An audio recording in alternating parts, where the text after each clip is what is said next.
ମଧ୍ୟାହ୍ନରେ ଧୂଳି ଦଣ୍ଡ ତତଲା ଧୂଳିରେ ଗଡ଼ାଇ ପିଣ୍ଡ କଷ୍ଟକୁ ସହିବ କାମନାକାରୀର ଦାଣ୍ଡ।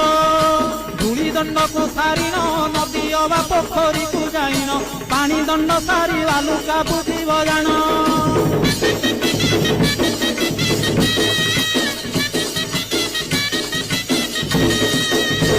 ଦାନ୍ତ କାଠି ନ ଘଷିବ ଆମ୍ବ ପତ୍ରେ ଦନ୍ତ ଶୁଦ୍ଧି କରିବ ଜଳଦଣ୍ଡ ପରେ ଅଗ୍ନିଦଣ୍ଡକୁ କରିବ।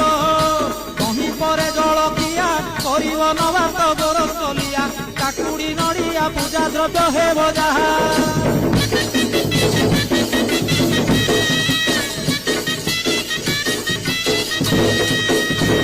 ଘରେ ଭୁକ୍ତାଙ୍କ ଘରଣୀ ସେ ରୂପେ ନିୟମ ମାନିବେ ପୁଣି ନିୟମ ଭାଙ୍ଗିଲେ ଦୋଷରେ ହେବେ କାରେଣୀ। ଭୁକ୍ତା ବିଭା ନହିଥିଲେ ମାତା କି ଭାଉଜ ପାଳିବେ ଭଲେ ସଂକଳ୍ପେ କାଟିବ।